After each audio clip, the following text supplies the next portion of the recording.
Hello, everyone. Welcome to a special edition of the Point Forward podcast, abbreviated, but still very timely. Got some Giannis Antetokounmpo news to speak about. My name is JR Radcliffe, host of the show. I've got Jim Owczarski, Bucks beat reporter for the Milwaukee Sentinel. He has a couple pieces up on jsonline.com right now discussing a little about the future of the Milwaukee Bucks. Giannis Antetokounmpo reports started coming out Monday.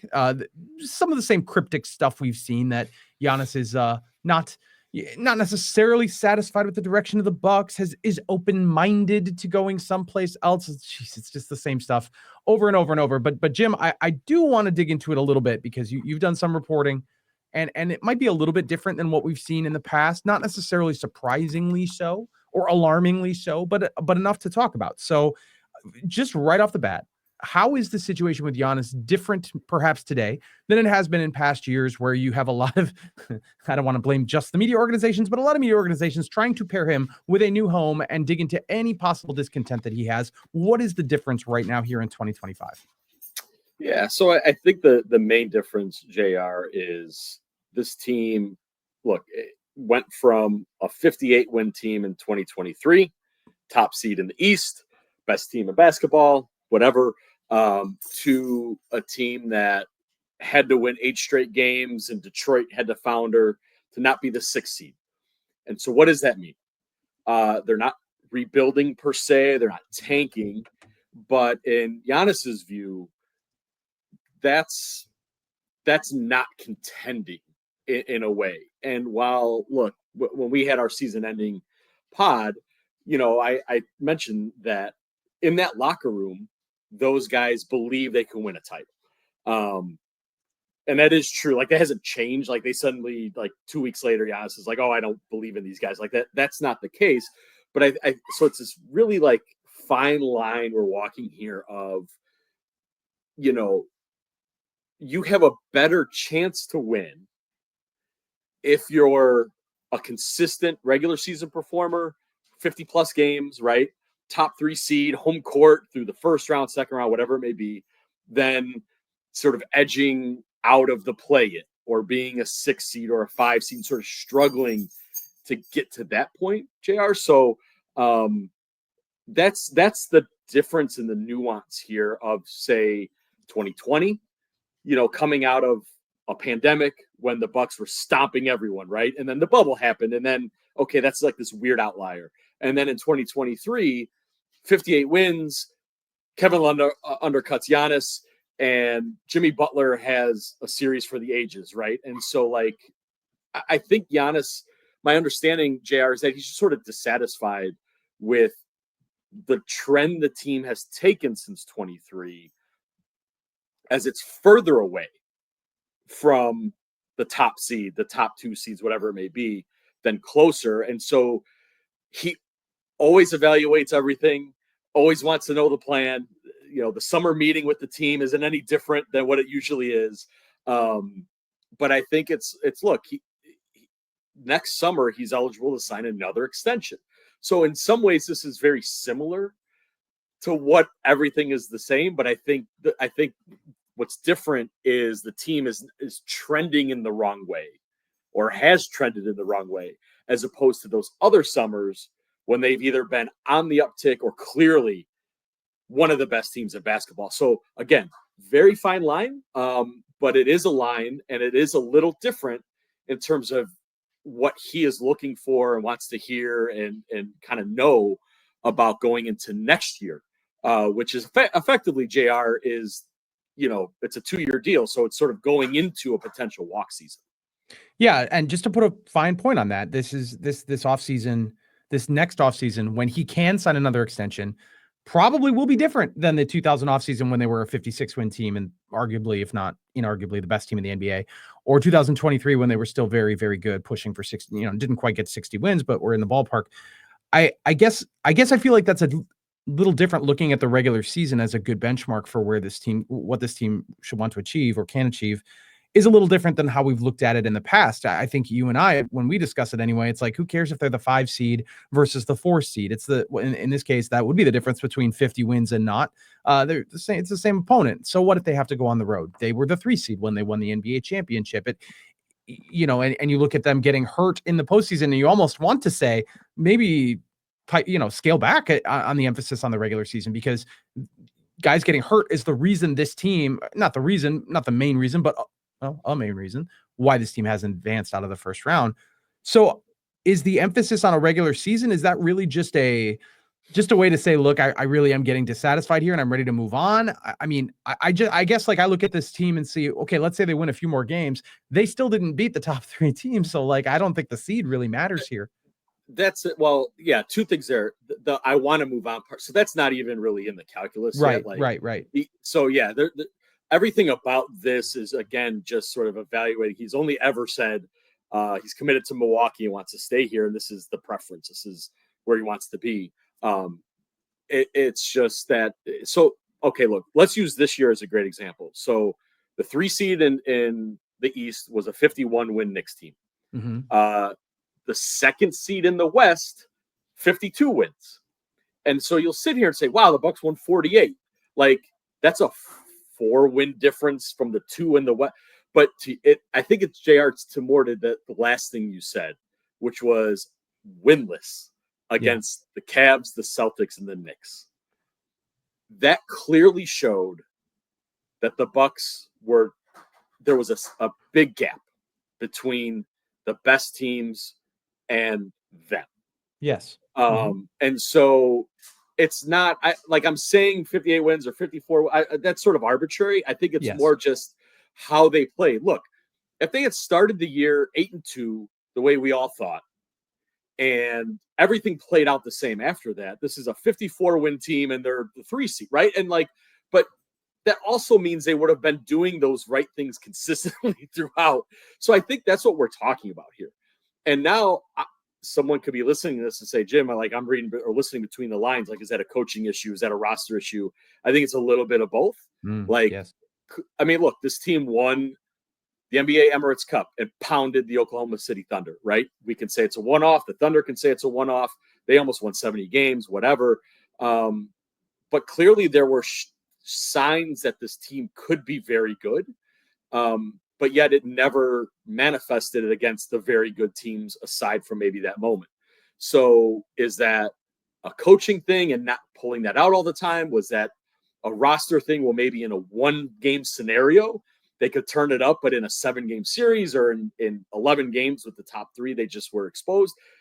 I think that's kind of what the big fella wants to hear about or learn about or be told about, like whatever that conversation generally is, right, JR? So yeah, I think it's not so much the seeding or the win. It's sort of how they got there, because look, I had plenty of people say to me at the end of the year, JR, like, I was like, well, the Bucks won 48 games. And then I was countered with, well, it was just because they ripped off 8 in a row at the end, and that's how they should have done it or whatever. I thought 48 was just 48, right? But in this view, all 48s are not created equal, right? Well, no, they're not. Yeah, so this story at jsonline.com, where I'm asking people to look at this Warriors comp. The Warriors finished with the exact same record, 48-34. The difference was, so they were 25-26. The Bucks were never like that sort of floating, like year. But when they traded for Jimmy, they went 23-8. Mm-hmm. And very quickly it was, wow, the Warriors are now championship contenders, and yet never got out of the play-in. The conversation and the way they played and the way they felt were so different. Like that 48-34 were so different. And look, as we're recording this, Steph Curry's hurt. They may not get out of the second round. No, they probably won't. Not without Steph. That's not that. Like the Bucks could have lost in the second round this year if Dame gets hurt or whatever. Just like looks like Cleveland's about to bow out also, right? That's not Giannis's issue, JR, because stuff happens in the playoffs. What has he always said? I want a chance to contend. Stuff happens in the postseasons.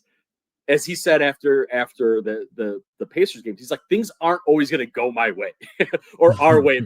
Like, but it's what's the setup to getting there. And I think that's that fine line again. So that's why I'm using that Warriors, the Warriors comp, JR, is it's literally a team rebuilding, retooling in these sort of 2-year windows around their generational star, and how it can look and feel different based on wins and losses. Again, the Bucks 48-34 felt a lot different than Golden State's by the time the playoffs started. Yeah, I think that's an interesting comp, if only because I feel like the 2025-26 Bucks are kind of going to follow this path, not because they acquired Jimmy Butler, but because Damian Lillard, we're about to engage in a race for Damian Lillard. When is he going to come back? When is he going to come back? When is he going to come back? We're going to be doing this a lot through the winter because he's going to try to come back. We know by, I don't know, Kobe came back in December, but let's just say February, which is crazy timeline, but still, we know Damian Lillard is a crazy athlete and crazy driven. He's going to come back or try to, and that will put the Bucks in position, no matter what their team looks like next year, to add a NBA Hall of Famer still with a lot to contribute late in the season and potentially push them into the playoffs, whether or not they're a 6 seed or a 7 seed. I don't know if, I guess I'm trying to figure out how Jon Horst's job really changes here in the offseason. There was already going to be massive reconstruction of this roster, massive turnover. And so is it not though? Like, I don't know if Giannis trying to push buttons here, if that's what's happening, but I don't think the job changes, right? They still have to build a roster and then maybe get Dame Lillard back in time for this to be a really interesting postseason run. Yeah, and the tough part with Dame is it's nearly impossible to project a return and what it would even look like. Exactly. So my view, personal opinion, this is not, John's opinion, but you almost have to say Dame's out for the year. So you have to build a team with the sunk cost. You hate to be as cold as say a sunk cost of $54 million, but treat it no differently than if, someone sustained a knee injury or shoulder injury and was lost for the year. It's sort of the same thing. The difference is the Bucks can build the roster and use all of the resources available in the offseason, and that's your team from camp going forward, and you can build it that way. And so you're right. Fundamentally, JR, the job is no different. What's different is the Bucks actually have options available to them that have not had since, guess what? They built the championship roster. They have, let's start low to high, a biannual exception, $5.1 million. Doesn't sound like a lot of money. Well, guess what? They signed some guy named Bobby Portis Jr. for $5.1 million in 2020. Oh my gosh. By the way, they signed a guy by the name of Brook Lopez for like $4 million in 2018 for the discounts. Discounts they got on those two players is honestly like Hall of Fame worthy stuff for Jon Horst. That's incredible stuff. So those are the last 2 times they used that. Now, again, will they be that good again? I don't know, but it's clearly possible. Okay, so now let's move up to the next level, which is this trade exception created by Chris Middleton, $7.2 million. Again, doesn't sound like a lot of money, but what does it mean? It means the Bucks can. The best way to use it is to find a guy who's about to sign an extension with another team. You can do a sign and trade, and so you can fit in that basically this guy will agree to a first year salary of $7.2 million. It'll creep up the next couple of years, but you can sign and trade him into that spot. And that's been done. There's an example in the story. Then there's the non-tax paying mid-level exception. Gotta love all these acronyms now. What does that mean? They have not had this since the championship year. They split it among DJ Augustine and Bryn Forbes. It did not go well. Well, Bryn Forbes famously outscored Jimmy Butler in the first round of the playoffs. Oh, I recall. That's right. Yes. And so Bryn Forbes, we will say, key contributor to a championship. Sure. DJ Augustine didn't work out. They traded him. What? He was traded for none other than PJ Tucker. Mm-hmm. And now if we want to use the Warriors comp, they used their entire mid-level last year on a guy named DeAnthony Melton. Younger veteran, 3-and-D type of wing, thought they were going to be great. He got hurt, was unavailable. And so what do the Warriors do? They use that money to trade him as part of a couple larger deals It landed them Jimmy Butler. So again, they will sign these guys in an effort that, rebuild the roster and be good from Jump Street. Then life happens. Guys get hurt. Guys under whatever it may be. Those salaries, that money, then can be used if need be to retool the team again around the trade deadline. So JR, the job is the same for Jon Horst. He just has more tools to use. Now, granted, it's 5 years ago, but the last time he had them, inarguably, they were successful. Whether they worked immediately like Bryn Forbes and Bobby Portis, or worked in February like DJ Augustine and was traded for PJ Tucker. I'm not even talking about trading maybe Pat Connaughton plus a pick or, whatever it may be. Then in the mid-level exception, I'm sure fans are wondering, what about Gary Trent, Kevin Porter Jr.?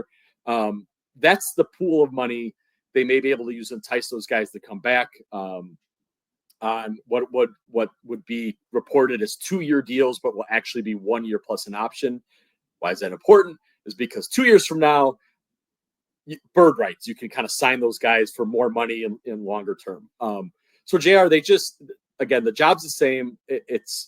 But you have to be right with the free agents you pick and the trades you make. And again, you can't replace Damian Lillard. They will not be a better team, I guess, like without this great player. However, a refurbished team, a retooled team, maybe some of these still guys come back who you have a foundation with. You can see the outline of a team that's a 52-win team, right, JR? That looks different. Their 52 wins looks and feels different than this 48-win team or this 49-win team we saw 2 years ago, where you're sort of backing into the playoffs or scraping by to a 6 seed to stay out of, you know what I mean? Like, you can redo this in a way where he feels better about where you're going and competing. Because JR, look at this, man. If they beat, we're recording this in the second round. If again, ifs, ands, or buts, or whatever, but like the Cavs were not clearly this great behemoth of a team. I tell you right now, just like at the end of the season pod, JR, the Bucks truly believe they could beat Cleveland. It's not folly to see that. It didn't go right against the Pacers for a variety of reasons. So I think they'll be able to show him that you're not that far away, even though it maybe feels that way. And it's up to Jon Horst to do the job and find those right players. So again, it's different. But it's not like a foregone conclusion, or it's not like those other years, JR, where, they kind of had these great vibes of these great teams that just fell short. They're like a middling team that has fallen short. And so Giannis just wants to know, hey, where are we at? Where is this going? So and that's the main difference, is that before John and the Bucks could point to, look at all these wins, look how we pounded everybody, to we had to win 8 in a row against the Pelicans to get in. That's the difference. And so, yeah, I think, for Jon Horst and Doc Rivers and, the leadership of the team, that's sort of where they got to go with this for him, going into next year. If Giannis ultimately decides he is dissatisfied, or I don't even know if that's the right word, but if he ultimately decides he can't win a championship here, what does that look like? He's got 2 years left on his deal before we reach the player option. So, and he can sign an extension next year. And you put it this way to me, very seldom do we get to the player option. The player option is picked up through the mechanism of a new contract. So this next offseason really is a significant one. But do they, will he ask behind the scenes? Will this play out in public? Will it be a situation? I mean, you'd mentioned last week that just because Giannis may want to move on, don't assume that the Bucks will capitulate and they will just automatically find a trade partner or anything like that. They do have him under contract for 2 more years. So I can't visualize this. Is this like a lame duck situation? Is it a sudden trade that nobody saw coming situation? Like, I don't know how this goes from here. Do you have any sense? Well, I mean, let's start with, again, reiterating, and this is the reporting from this week, is he is not asking out. He has never asked out. He is remains committed to Milwaukee and very happy here. This is where he wants to be. It's also where he can make the most money. Let's not forget that he can make more money here than he can in other places. That's also important. Yeah. And quite frankly, like this is the part that's not different than the previous iterations of this, is that, effectively it's the last year before a contract year. So it's the time to press or to push levers. You mentioned publicly. Well, like, it is public, JS Online. Like, I have a story about, and he has been dissatisfied with the way they trained it. ESPN has talked about it, like, in real terms for the first time, that they oddly admitted in 7 years, which was very strange. Yeah. Yeah. Well, also, of course, very interesting. Fans are dissatisfied too. Like, who wants to see this 56-win team go curl back? Like, is he supposed to say, I love where the Bucks are right now, I love our progress? No, you don't. No one does. No one feels good about it. So you're talking about, of course, yes. Like, what is it? The future of this? So look, the idea of trading a player like him was literally unprecedented until you could argue Luka Doncic. But I would still even then say, JR, that's not even the same, because Luka's never won a title. He's never won an MVP. He's not Luka's not the same kind of guy. Like, so let's be very specific with MVPs in their prime in the modern era. So never been done. Never been done. No, Kareem. Yeah, not Kareem. Never been done. Like, it's totally, like, it's an unprecedented potential situation. So, and again, the CBAs are different, and basically I don't know what that could look like or would look like. Typically, teams with guys who maybe have hinted they're going to go out, i.e. LeBron James, i.e. Kevin Durant. LeBron went to finals in Miami and Cleveland and then left as a free agent. Kevin Durant lost in 7 games in the Western Conference Finals as a free agent to be, and then famously went to Golden State. But the Thunder were like, this is our best chance. The best chance for the Bucks and Giannis to win a championship while he's in Milwaukee is with Milwaukee. So it seems weird to think either party would want out before the contract's over. But I can understand the arguments of, well, he's got a year left in an option, so trade for this, that, or the other thing. But the reality of that is on both ends, JR, quite frankly, the team he's going to probably won't win a championship in the first year or two, because they'll be so depleted from assets, either money-wise to fit his salary and players-wise coming back, picks, right? Like and then the Bucks obviously would not be a good team either.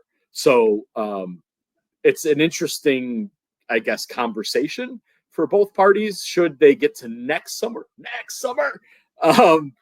with this happening? But I think it's easier to look at next summer in that way, JR, because it's never been done.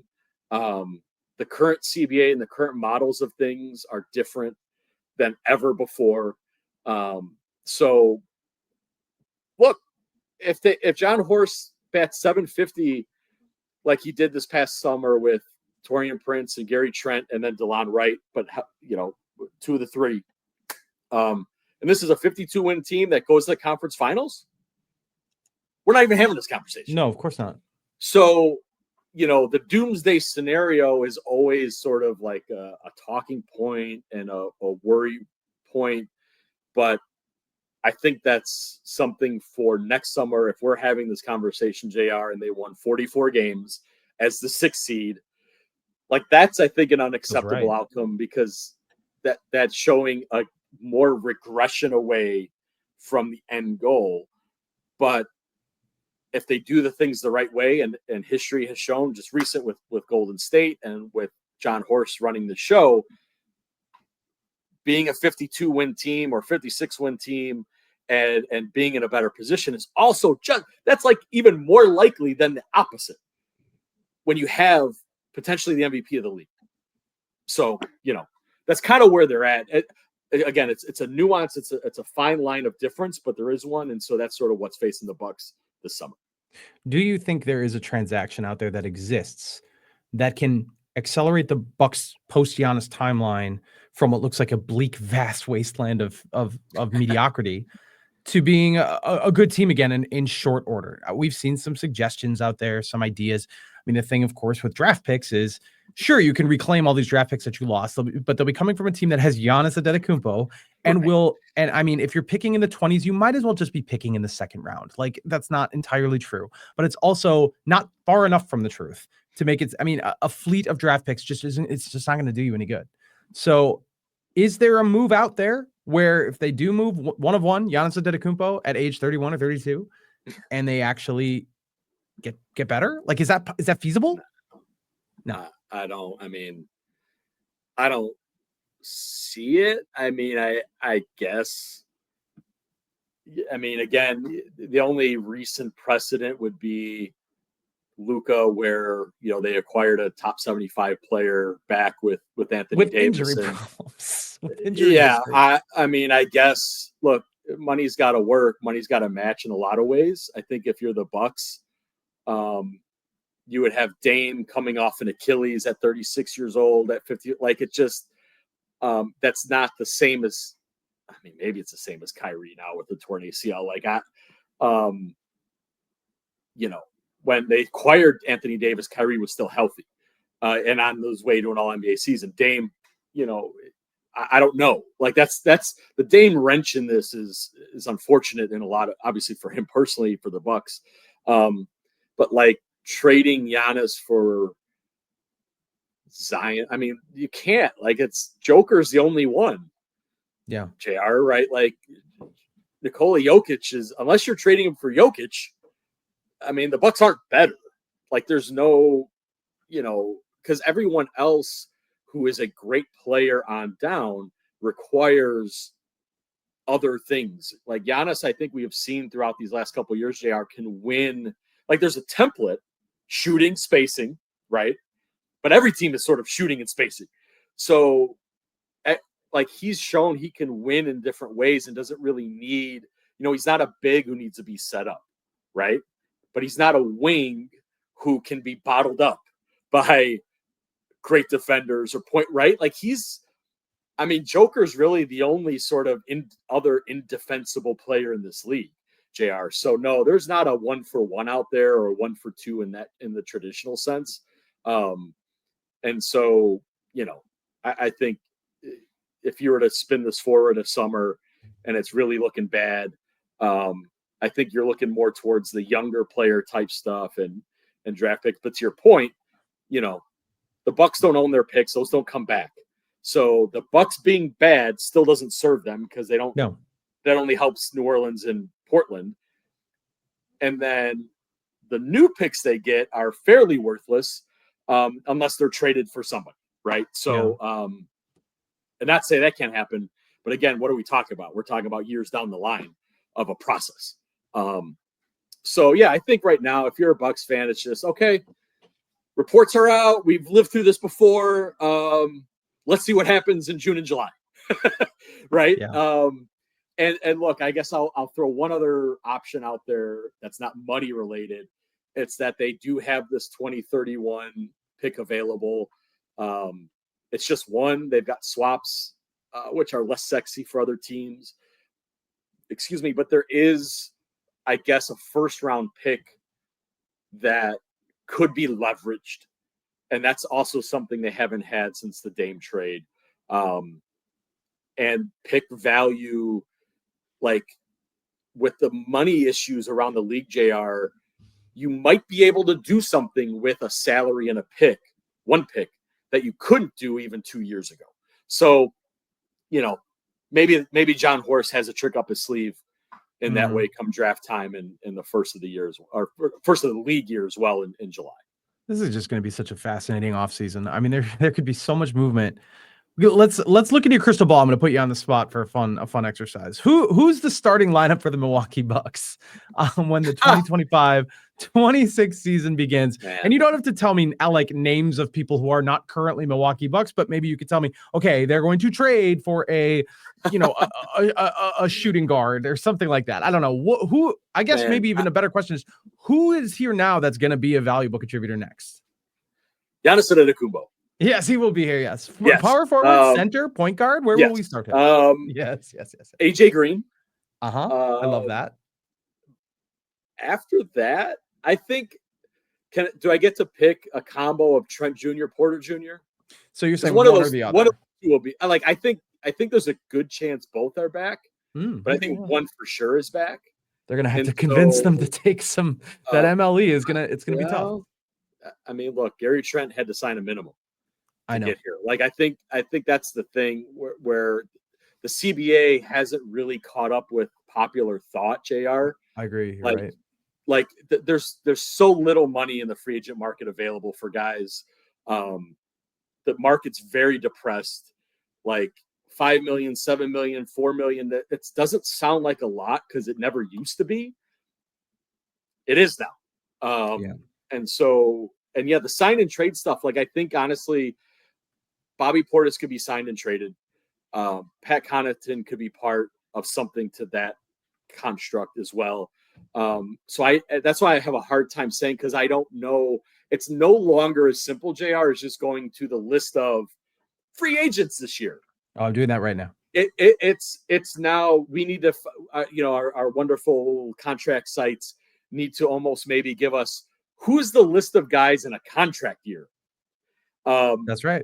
AKA expiry, because suddenly those sign and trades or these options sign and trade, like those are the guys that might be more available than just a free agent. And that's frankly, Jared, it's impossible to pick right now because that's another 100-something players or whatever it may be.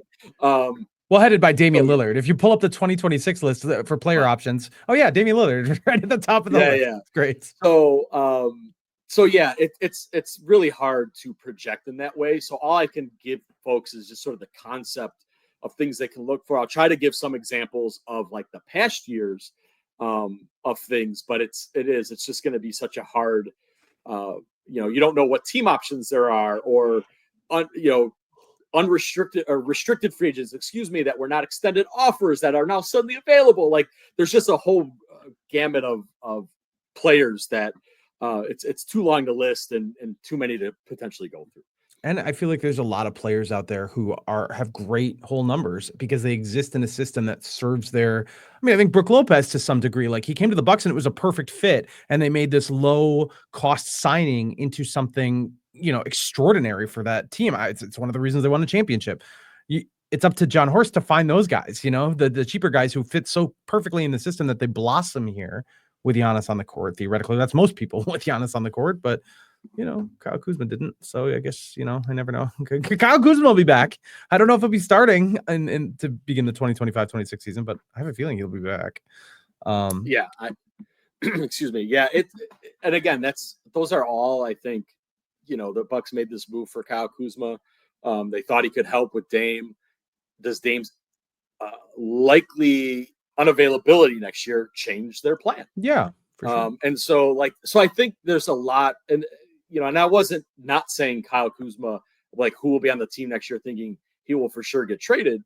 But I think when you're Jon Horst and you're looking at all your options, that's also part of it. And unfortunately, a part of it is money for money and making dollars work. And Kyle's one of the highest paid players on the team. And so, he'll generally be considered in a lot of ways. So yeah, sure. Jared, I think there's a lot of options. If you're a Bucks fan, that if you're looking for a silver lining, that's the silver lining, is that there are far more options for the first time in 5 years. And the last time Jon Horst did this, yes, Chris Middleton was on the team.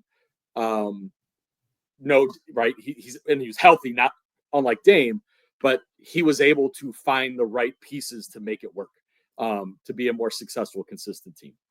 Let's close with this. If this indeed goes south, if Giannis's conversations with Jon Horst, yield a situation where he doesn't feel like he really wants to be a part of the Bucks anymore? Does he get traded this offseason?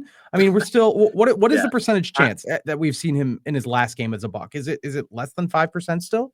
Yeah, I don't see that. It seems so unlikely because there's so many moving parts, and again, they've regressed, but it's very easy to see a conference finalist team right now if they had just gotten their act together to a degree against Indiana, stayed healthy. Right? They are. So they're not like it's regressed, but they are not a 20-win team or a 30-win team or a 40-win team. Like they're in that like sort of gray area of that's right. Like, and so no, I don't think. Look, there's always, as I said with Dame with the blood clot, there's always a chance. So there's always a chance. That nothing is ever zero. Nothing's ever zero. Not in pro sports. But yeah, I don't see. I think so many things would have to go sideways that have never gone sideways, JR. That seems a high unlikelihood. I think these conversations, the doomer conversation, is far more applicable next summer if certain things aren't done or addressed. But yeah, I think this year it's a prove it year, unlike the others, strictly because they need to win more, be more successful, be more set up to win the first round series and get to this stage than they have been, the last couple of years. Yeah. Stuck in that gray area with the Milwaukee Brewers, with the Green Bay Packers, with Wisconsin Badgers basketball, I suppose you could say. So all of Wisconsin sports, Jim. We love the gray area. It's where we live. He is Jim Owczarski. Find everything he has at jsonline.com. Stay up to date. He'll be updating this story. He'll be following this story as it progresses, and that will be the place to be. Jim, thank you for joining me. Who you got in the championship, by the way? Now that we've seen, we're well into the second round of playoff action. I thought Cleveland was going to win. I thought they were going to play OKC, and it's not looking good for what I said. What do you think now? Who's your pick? I'm gonna go, since I have no rooting interest. I'm gonna say the hot team, Indiana Pacers on the East. Oh my gosh! Okay. And maybe Bucks fans will find some semblance of solace in that fact. They absolutely will not do that. No. You know what? I'm gonna pick the thing that will just drive all of our national media people crazy. I'm gonna go Pacers, Timberwolves. I love that. Final. I'm going to go all Midwest final. I am here for that. Obviously, people are listening back to this. I don't know the results of certain games that have yet to be played as we record this, right? But that's true. I'm going to go with, we don't need to talk about that. We'll just go with, I'm going to go with the feeling and the gut. I'm going to go Pacers, Timberwolves, and everyone will bemoan everything. And yet it'll once again prove that there'll be 7 different title winners in 7 straight years. And the old NBA is dead. And so once again, we'll show that as long as you have Giannis, you'll have a better chance of getting back than not, because new teams are winning every year. Yeah. I'm going to go with the Cleveland Cavaliers. I'm going to, and as we record this again, like they might be eliminated by the time this voice reaches earbuds. So I'm just going to do it. Let's do it, because it's probably going to be Boston again. Everything you said about seven winners in 7 years, it's probably going to be Boston again. I can't confront that reality right now. So, all right, Jim, thank you so much for joining here on the Point Forward podcast. We will chat again very soon. Talk to you later. Bye-bye.